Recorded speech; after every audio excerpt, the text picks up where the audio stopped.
فأنا ناصح لإخواني بالصدع بالحق تبيض وجوههم. السكوت في مسألة الحزبية يضرها، فاصدع بما تؤمر وأعرض عن المشركين. سلامي على دماج ورجالها والشيخ يحيى ودار العلم يا سعد بانيها. بسم الله الرحمن الرحيم. الحمد لله حمدا كثيرا طيبا مباركا فيه كما يحب ربنا ويرضاه. أشهد أن لا إله إلا الله وحده لا شريك له، وأشهد أن محمدا عبده ورسوله صلى الله عليه وعلى آله وأصحابه ومن تبع هداه. أما بعد. Pertemuan kemarin kita membahas tentang salah satu firqah dari firqah-firqah sesat, bahkan kesesatannya sampai tingkatan kekufuran. Siapa mereka ini? Raihan? Ya, ahli bid'ahnya siapa, nama kelompok apa namanya? Baik, lebih ini lagi, lebih spesifik lagi siapa? Rafidhah. Baik, Ar-Rafidhah. Ar-Rafidhah dinamakan seperti ini kenapa? Atau asal muasal penamaan Rafidhah bagaimana indaki Abdullah?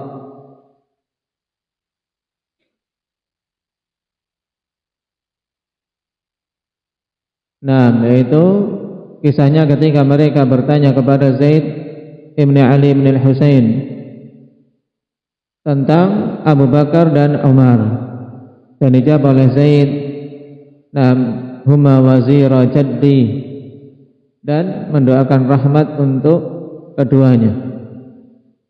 Kemudian mereka menolak jawaban tersebut sehingga nanti sematkanlah nama Ar-Rafidhah. Antum rafadtumuni fa antum Rafidhah. Kalian menolakku, yaitu membantah jawaban ini, ya kalian ini orang-orang Rafidhah. Berarti dari sini juga diketahui bahwasanya keyakinan mendasar pada Rafidhah adalah apa? Adalah kebencian terhadap Abu Bakar dan Umar. Baik, menganggap bahwasanya Ali lebih utama daripada Abu Bakar dan Umar. Baik. Dan firqah ini mencapai tingkatan kekufuran dengan keyakinan-keyakinan kufur yang banyak. Di antaranya yang hulu meyakini Ali sebagai ilah, sebagai sesembahan. Yang lainnya apa di antara bentuk keyakinan kufur mereka? Indah ya Arif. Di antara keyakinan kufur Rafidhah apa? Taib. Tuduhan mereka kepada Ummul Mukminin Aisyah sebagai pezina. Ini juga keyakinan kufur, bertentangan dengan ayat yang menunjukkan kesucian Aisyah radhiyallahu anha. Yang lainnya apa? Jabir.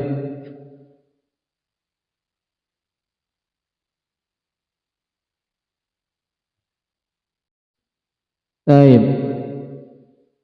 Nah, mereka meyakini bahwasanya Ali lah yang berhak untuk menjadi khalifah. Taib. Dan berkeyakinan bahwasanya Nabi telah menunjuknya. Taib, tapi kemudian yang naik malah Abu Bakar dan Umar. Oleh karena itulah mereka mengkafirkannya dan bahkan mengkafirkan mayoritas para sahabat, dikarenakan mereka tidak menerima untuk menetapkan Ali sebagai khalifah sepeninggal Nabi sallallahu alaihi wasallam. Keyakinan lain hendak ya Hamzah.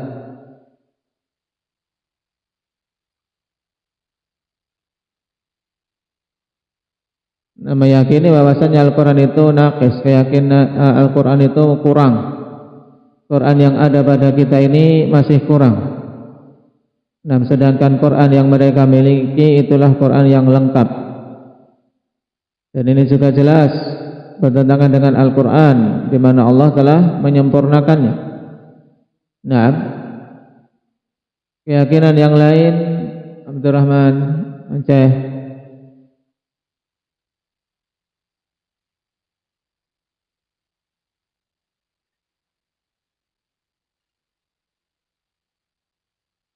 Apa? Berselisih tentang Allah Subhanahu wa taala, maksudnya gimana?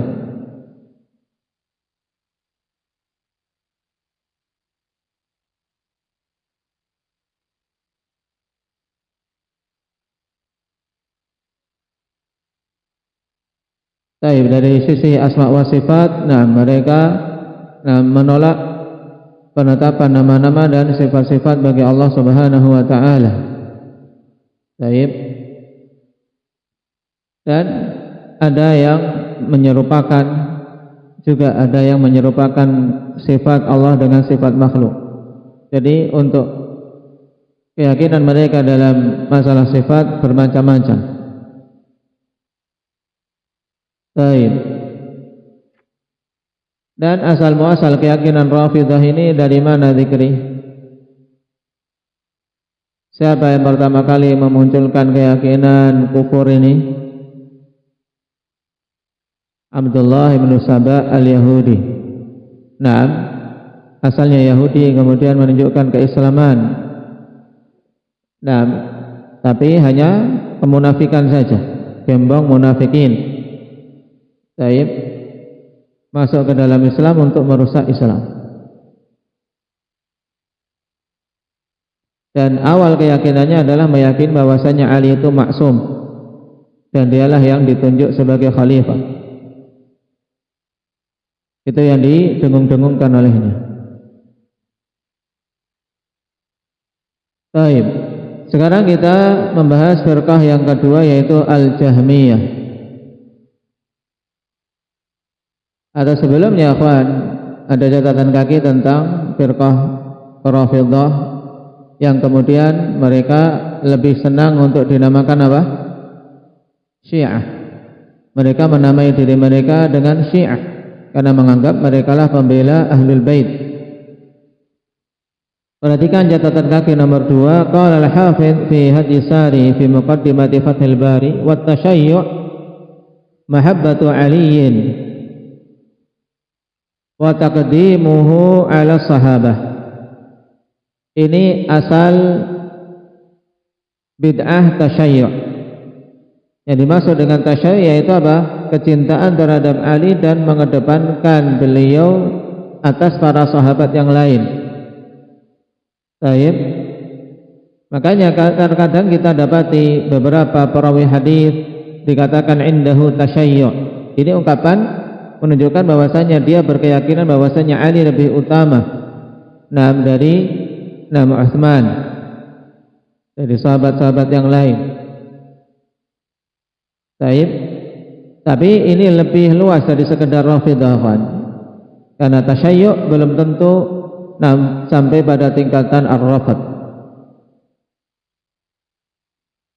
Faman qaddamahu ala Abi Bakr wa Umar fahuwa ghalin fi tashayyu'ihi wa yutlaqu alaihi rafidiyun. Ini, siapa saja mengedepankan Ali atas Abu Bakar dan Umar, maka dia telah hulu dalam tasyayyu'nya dan dimutlakkan padanya penamaan Rafidhi. Dari kalimat Al-Hafidh ini kita ketahui bahwasanya dasar keyakinan Rafidhi apa? Kalau mengedepankan Ali atas Abu Bakar dan Umar. Ini paling mendasarnya. Belum lagi keyakinan-keyakinan kufur yang ada pada mereka. Tapi dasar dikatakan Rafidhah apa? Kalau meyakini bahwasanya Ali lebih utama dari siapa? Iqbal? Abu Bakar dan Umar, maka dinamakan Rafidhah. Wa illa fasyi'iyun, jika tidak mengedepankan atas Abu Bakar dan Umar, maka dia dikatakan Syi'i saja. Dikatakan Syi'i. Misalnya meyakini Ali lebih utama dari Utsman, lebih berhak untuk menyandang sebagai khalifah daripada Utsman, maka ini Syiah. Qala fa in dhafa ila dzalika as-sabbu aw at-tasrihu. Baik, fa in dhafa ila dzalika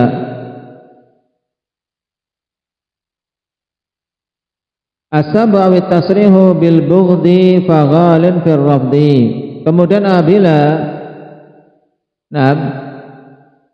ditambahkan pada hal tersebut celaan dan penegasan kebencian kepada para sahabat, maka dia telah hulu dalam rafadnya. Caci makian kepada Abu Bakar dan Umar, menunjukkan kebencian kepada Abu Bakar dan Umar, ini hulu dalam rafad. Rafidah yang hulu.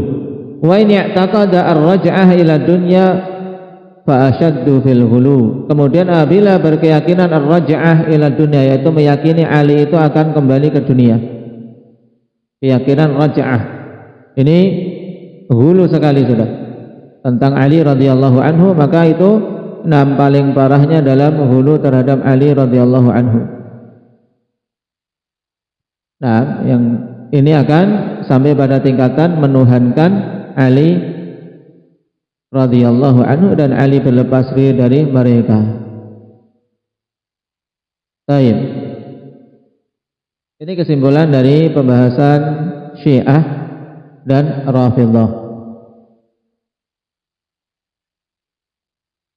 Sekarang kita masuk pada firqah yang kedua, Al-Jahmiyah. Al-Jahmiyah nisbatun ilal Jahm ibn Safwan.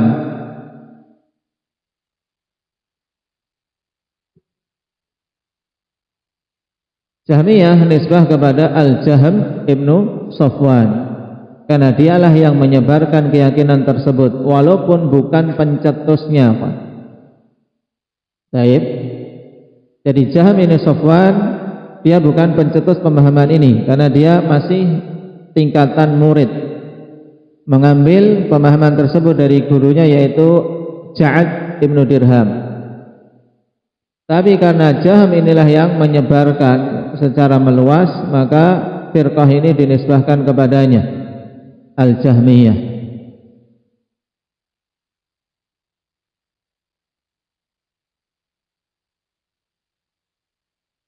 Perhatikan catatan kaki.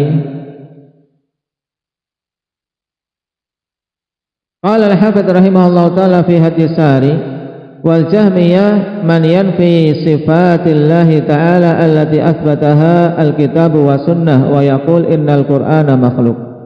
Ini secara mudahnya tentang keyakinan pokok pada Jahmiyah. Kata Ibnu Hajar rahimahullah, Jahmiyah adalah orang-orang yang meniadakan sifat-sifat Allah Subhanahu wa taala yang telah ditetapkan oleh Al-Qur'an dan sunnah, dan mengatakan bahwasanya Al-Quran itu makhluk. Adapun dari sisi asal muasal penamaan tadi, dia nisbah kepada Jahm ini Safwan. Alladzi qatalahu Salim atau Salim ibnu Ahwas, yang telah dibunuh oleh Salim atau Salim ibnu Ahwas. Taib ini Jahm ibnu Safwan. Sanah mi'ah wahid wa ishrin, pada tahun 121 Hijriah.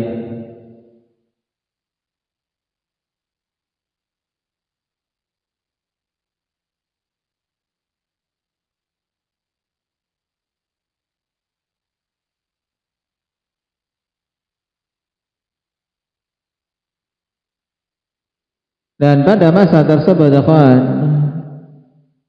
memang masa-masa di mana para ulama, demikian pula akidah sahihah kuat, kemudian juga umara, mereka bersatu dengan ulamanya, mengambil fatwa dari ulamanya, memuliakan ulamanya, sehingga orang-orang yang menyebarkan keyakinan sesat seperti ini bisa ditegakkan hukuman mati kepadanya, ya. Jahm ibn Safwan, demikian pula gurunya Al-Ja'ad ibn Dirham, sama-sama dihukum mati.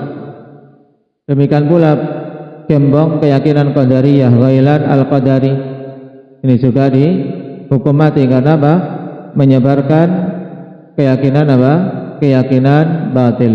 Juga Muhammad bin Sa'id Al-Maslub, maka digelari dengan Al-Maslub, yang disalib, dihukum mati.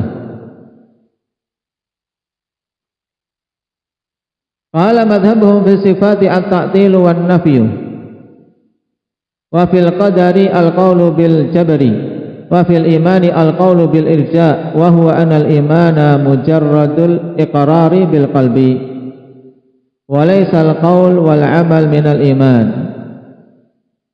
Sekarang akan dipaparkan secara ringkas oleh Imam Ibnu Utsaimin rahimahullahu taala tentang keyakinan-keyakinan sesat firqah Jahmiyah ini, ikhwan. Dan kalau kita perhatikan pada setiap bab dari bab-bab pembahasan akidah, mereka sesatnya paling parahnya. Perhatikan, madhabuhum fi sifat, madhab mereka dalam sifat-sifat Allah Subhanahu wa taala adalah at-ta'til wan nafyu. Nah, menolak dan meniadakan. Mereka menolak semua sifat-sifat Allah, bahkan nama-namanya.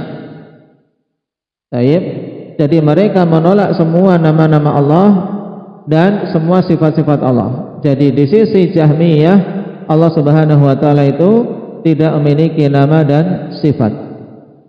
Sehingga sampai dikatakan bahwasanya Jahmiyah ini ya'buduna adaman, mereka beribadah pada sesuatu yang tidak ada. Kenapa? Karena kalau tidak memiliki nama, tidak memiliki sifat, sesuatu yang tidak ada. Kenapa? Karena kalau sesuatu ada mesti memiliki sifat. Coba antum cari sesuatu yang ada yang tidak punya sifat apa? Indah, syukran. Sesuatu yang ada yang tidak punya sifat apa? Tidak ada. Nah, tidak ada. Kenapa? Karena sesuatu yang ada mesti ada sifat, minimalnya sifat ada. Paham? Sifat wujud. Wujud itu sifat, kawan. Nah, sifat wujud yaitu dia itu ada. Ini sifat. Makanya ketika mereka meniadakan semua sifat-sifat dari Allah, berarti mereka beribadah kepada sesuatu yang tidak ada. Dan yang tidak ada tidak sepantasnya untuk diserahkan peribadatan kepadanya, karena dia tidak ada. Paham? Paham enggak? Nah, ini keyakinan Jahmiyah.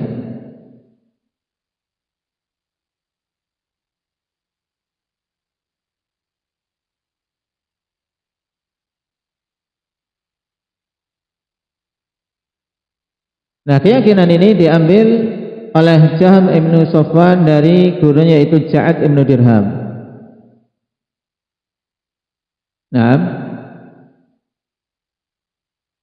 dan Ja'ad ibnu Dirham mengambil keyakinan itu dari Aban ibnu Sam'an, dari Talut ibnu Ukhti Labid ibnu al-A'sam. Yang Talut ini mengambil keyakinan sesat tersebut dari Labid ibn al-A'sam al-Yahudi as-Sahir. Jadi ringkasnya antum tulis silsilah keyakinan Jahmiyah. Nah, dari apa? Dari gembong yang menyebarkan yaitu apa? Jahm bin Safwan an al-Ja'ad ibn Dirham an Aban ibn Sam'an an Talut ibn Ukhti Labid ibn al-A'sam an Labid ibn al-A'sam al-Yahudi as-Sahir. Baik, dibaca. Hendak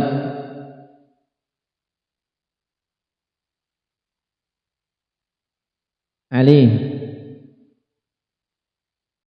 Baik, ini silsilah keyakinan Jahmiyah yang kalau kita perhatikan di situ kembali lagi kepada siapa sumbernya? Kembali kepada siapa sumbernya? Abdurrahman Munah. Kembali ke siapa? Kembali ke Yahudi. Kembali lagi-lagi Yahudi yang mencetuskan keyakinan sesat ini, ya Pak. Naam. Alaihim la'natullah. Kemudian dari sisi tarikh, munculnya keyakinan Jahmiyah itu di awal-awal tahun 200-an, Pak. Taib atau fi awailil mi'ah ats-tsaniyah. Taib berarti apa? Di awal-awal abad kedua. Berarti dari 100 sampai sekitar 200-an. Nah, karena apa? Dia dihukumkan 100 tahun 121. Berarti apa? Di awal-awal abad kedua. Karena penghitungan abad kan abad pertama itu dari tahun 1 sampai 100. Abad kedua berarti dari 101 sampai apa? 200. Nah, dikatakan oleh Ibnu Taimiyah wa inna ma nasha'a dzalika fi awailil mi'ah ats-tsaniyah. Ya, awal-awal munculnya ya yaitu di awal-awal abad kedua.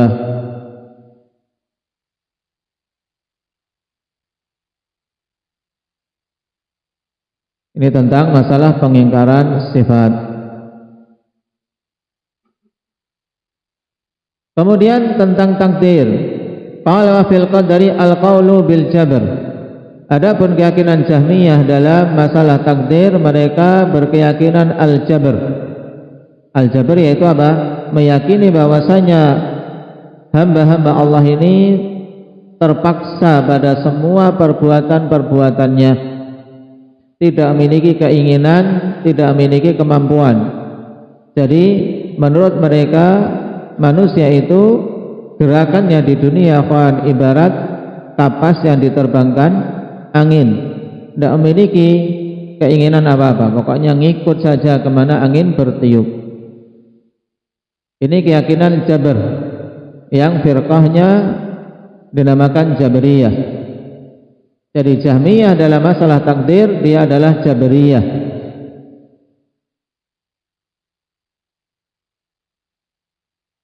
Wa fil iman al-qaulu bil irja, dan keyakinan mereka dalam masalah iman yaitu berkeyakinan irja, yaitu murji'ah.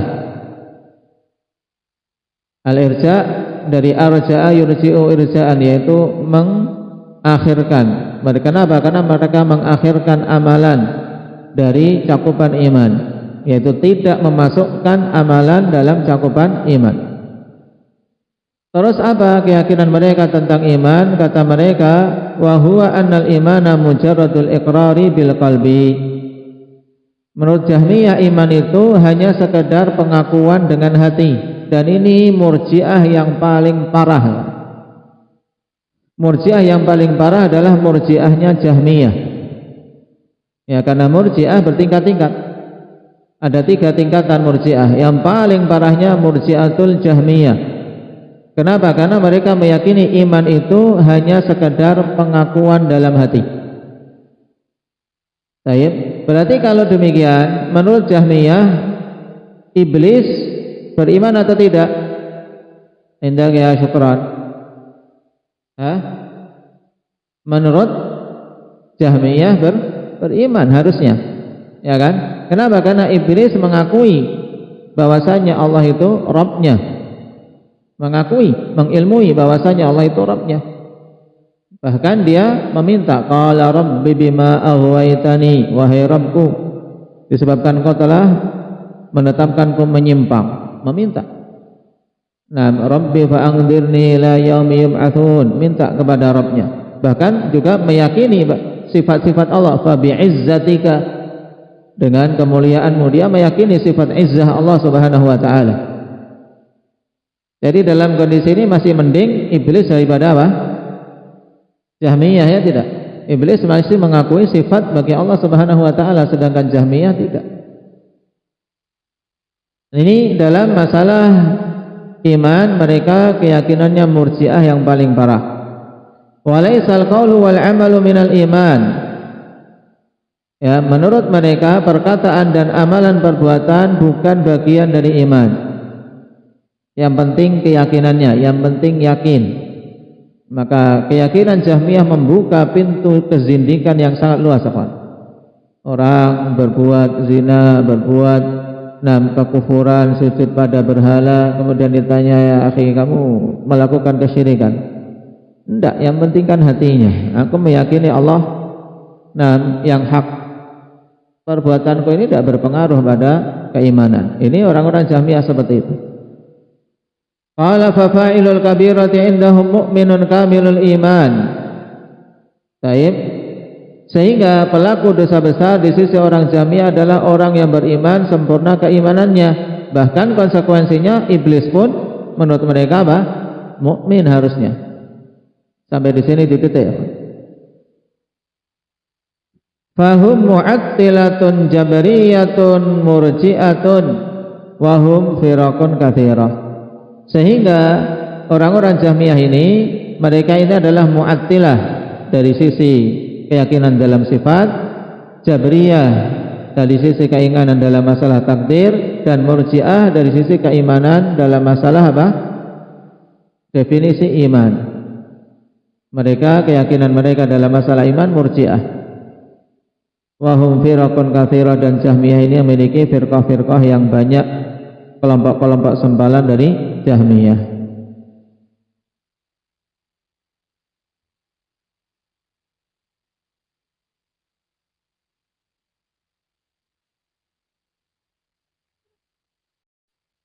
Baik. Dan juga ditambahkan oleh Abdul Qahir Al-Baghdadi dalam Al-Firaq bahwasanya di antara keyakinan Jahmiyah wa za'ama annal jannah wan nar tabidani wa tafnayan. Mereka berkeyakinan bahwasanya surga dan neraka itu akan musnah kelak.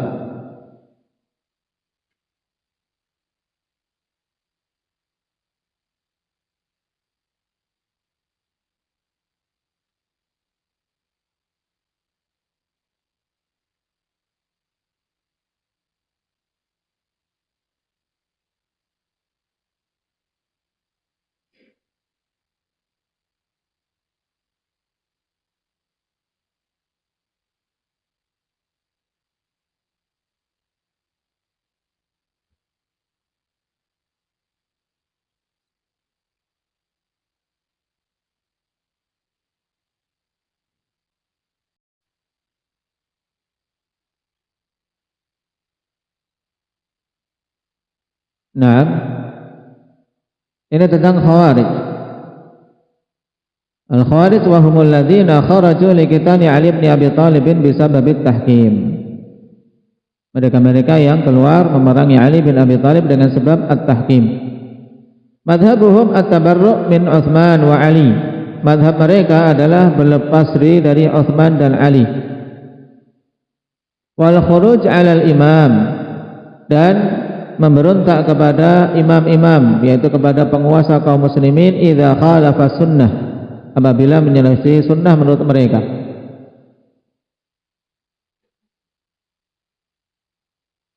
Wa takfiru fa'ilil kabirah, dan madhab mereka atau di sini wa takfiru ahlil fa'ilil kabirah, yaitu pengkafiran terhadap pelaku dosa besar. Wa takhliduhu finnar, dan meyakini kekalnya pelaku dosa besar di dalam neraka. Wa hum firaqun adidah, dan mereka ini firqah yang banyak sekali jumlahnya, pecahan-pecahannya, apalagi di masa sekarang. Masing-masing memiliki nama-nama organisasi yang berbeda-beda. Tapi kalau seorang jeli mengecek pada dasar akidahnya, maka akan diketahui mereka berujung pada satu akidah, yaitu akidah Al-Khawarij, akidah khuruj. Seperti Ikhwanul Muslimin, kalau diperhatikan berujung pada apa? Akidah Khawarij.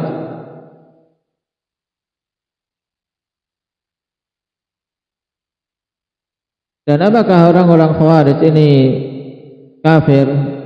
Karena dari sekian banyak firqah-firqah yang ada, ikhwan, yang datang hadis-hadis begitu banyak peringatan dari Nabi sallallahu alaihi wasallam dan perintah untuk memerangi mereka adalah tentang Khawarij. Nabi mengatakan kilabun nar, kilabun nar, kilabun nar. anjing-anjing neraka. Demikian pula Nabi mengatakan syarrul qatla tahta adimis sama, yaitu seburuk-buruk bangkai di kolong langit. Seburuk-buruk bangkai di kolong langit adalah bangkainya orang Khawarij. Dan sebaik-baik jenazah adalah yang dibunuh oleh Khawarij, yang memerangi Khawarij. Dalil yang sangat banyak. Makanya sampai dikhilafkan apakah Khawarij ini sampai tingkatan kufur seperti Jahmiyah atau tidak. Baik. Dan yang rajih adalah tidak sampai tingkatan kufur. Dan bahkan ini mayoritas pendapat para ulama dan dinukilkan Khattabi ijma' sampai-sampai. Qala al-Khattabi wa qad ajma'a ulama'ul muslimin ala anna al-khawarij ala dhalalatihim firqatun min firaqil muslimin. Para ulama berijma', ulama kaum muslimin berijma' bahwasanya Khawarij bersamaan dengan kesesatan mereka itu masih firqah dari firqah-firqah kaum muslimin. Beda dengan Rafidah. Rafidah sudah keluar dari firqah kaum muslimin karena dia sudah tingkatan kufur. Demikian pula Jahmiyah. Jahmiyah sampai tingkatan kufur. Dinukilkan oleh Imam Al-Lalikai rahimahullah ta'ala sampai 500-an para ulama yang menegaskan tentang kekufurannya. Adapun Khawarij tidak. Wa ajazu munakahatihim wa ajazu munakahatahum wa akala dabaihihim wa qabula syahadatihim. Para ulama membolehkan menikahi mereka, walaupun tentunya sangat berbahaya menikahi ahli bidah. Tapi dari sisi hukum syar'i sah dan boleh memakan sembelihan mereka, demikian pula menerima persaksian mereka, karena mereka ini orang yang yang lari dari dosa-dosa tapi terjatuh dalam penyimpangan. Wa su'ila anhum Ali bin Abi Thalib radhiyallahu anhu faqila akuffarun hum qala minal kufri farru. Dan Ali bin Abi Thalib ditanya tentang Khawarij karena Ali memerangi Khawarij, kawan. Ali memerangi Khawarij. Maka ditanya, apakah mereka orang-orang kafir sehingga diperangi? Maka Ali menjawab minal kufri farru, mereka dari kekufuran lari.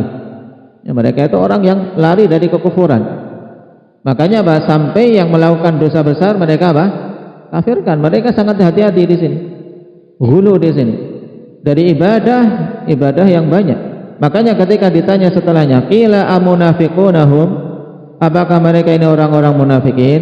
Qala innal munafiqina la yadhkurunallaha illa qalila. Ali mengatakan kalau orang-orang munafik mereka tidak berzikir kepada Allah kecuali sedikit. Sedangkan Khawarij zikirnya banyak atau sedikit? Banyak, bahkan kalian kalah. Kalau sahabat saja dikatakan oleh Nabi kalah dari sisi ini.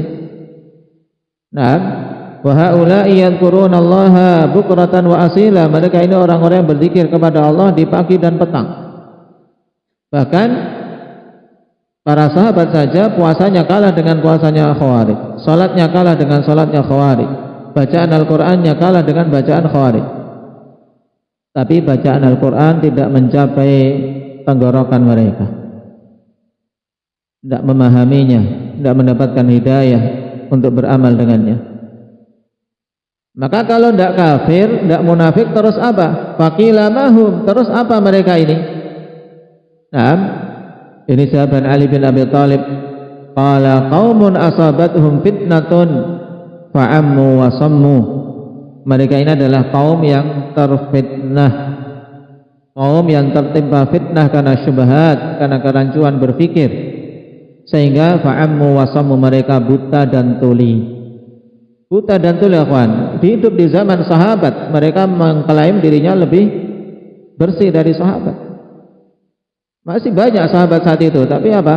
Mereka memiliki keyakinan sendiri. Kenapa tadi? Karena ujub dengan pemahamannya sendiri. Maka dalam hadis-hadis tentang Khawarij dikatakan hudatsaul asnan. Mereka ini adalah orang-orang yang masih apa? Masih muda-muda, masih belia-belia, belum matang ilmunya.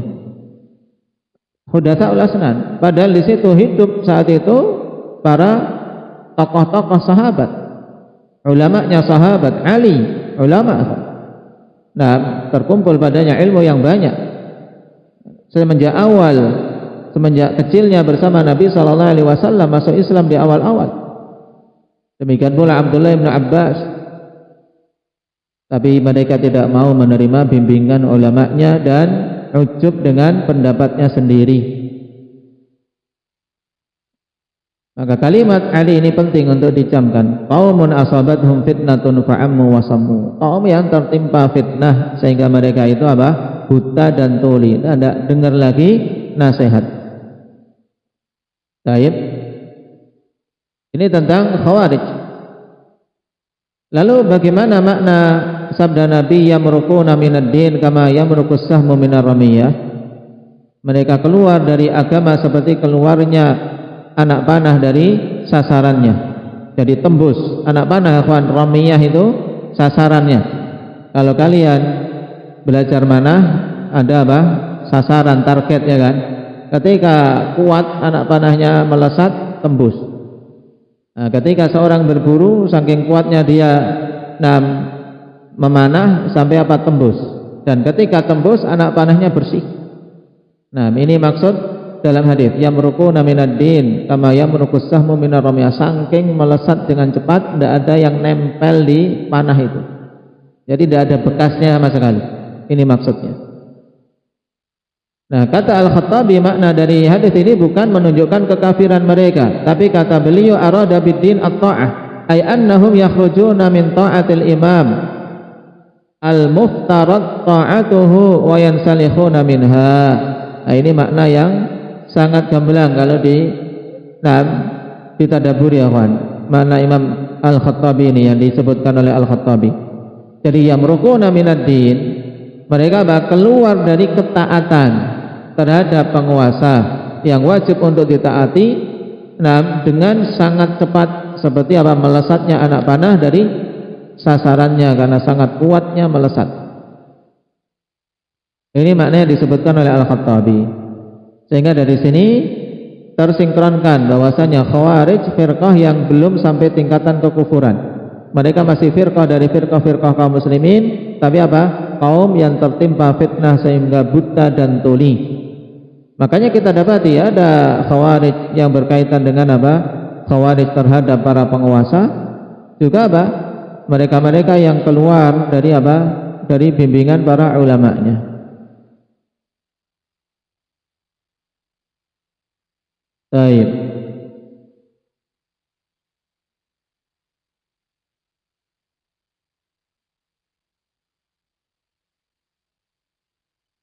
Dan mengenai firqah-firqah Khawarij dikatakan oleh Al-Baghdadi rahimahullahu taala dalam Al-Firaq, Al-Khawarij 20 firqah. Kalau asalnya pokoknya Khawarij itu ada 20 firqah. Kemudian beliau sebutkan satu persatunya dan itu tidak terlalu penting penamaan-penamaannya. Yang menunjukkan bahwasanya kelompok-kelompok bid'ah terus menerus apa? Muncul sempalan demi sempalan. Baik. Dan pada zaman sekarang tentunya lebih banyak lagi.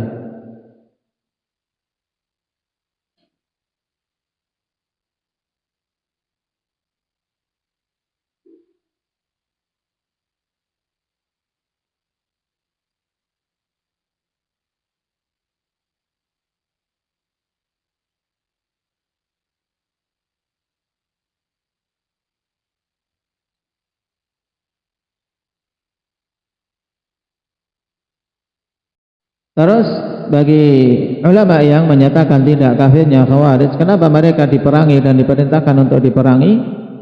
Maka dikatakan oleh Imam Al-Qurtubi rahimahullahu taala, wa 'alal qaul bi adami takfirihim yasluku bihim maslaka ahlil baghi idza syaqqul 'asa wa nasabul harb. Jadi berdasarkan pendapat yang mengatakan tidak kafirnya Khawarij, nah maka apa? Ditempuh dalam mensikapi mereka seperti mensikapi ahlil baghi, yaitu para pemberontak. Ketika memberontak, membuat kerusuhan, memecah belah persatuan kaum muslimin, maka diperangi. Karena memang keberadaan mereka akhwan sangat berbahaya bagi umat. Karena orang-orang seperti ini yang menghalalkan darah kaum muslimin, mudah-mudah mengkafirkan kaum muslimin. Ini akan apa? Akan merongrong keamanan, akan menghilangkan ketentraman di tengah-tengah umat. Kita lihat bagaimana keadaan Khawarij seperti Ikhwanul Muslimin. Alhamdulillah. Nah, di antara hal yang menggembirakan pada hari-hari ini, walaupun sudah terlalu terlambat untuk disadari, padahal para ulama kita semenjak dahulu telah memperingatkan bahwasanya Ikhwanul Muslimin ini firqah yang harus dicegah, harus dibubarkan. Mereka itu lebih pantas untuk dinamakan Ikhwanul Muslimin. Alhamdulillah. Nah, telah ada keputusan resmi di negeri Urdun, yaitu Jordania, melarang. Kemudian di Kuwait, nah, Ihya Uturat ditutup. Alhamdulillah. Kita bersyukur, akhwan. Kenapa? Karena organisasi ini yang telah membuat berbagai macam kerusuhan, bahkan perpecahan di tengah-tengah salafiyin. Di antara sebabnya adalah Ihya Uturat. Semoga berita tersebut benar tentang ditutupnya organisasi tadi. Nah, dialah yang apa? Yang menjadi sumber dana gerakan Sururiyah. Baik, yang Sururiyah juga apa? Ujung-ujungnya berpemahaman khuruj. Nah, kalau ditelusuri ya berujung pada Ikhwanul Muslimin. Nasallallahu al-afiyata wassalamah. Barakallahu fiikum, naktafi bihadza walhamdulillahi rabbil alamin.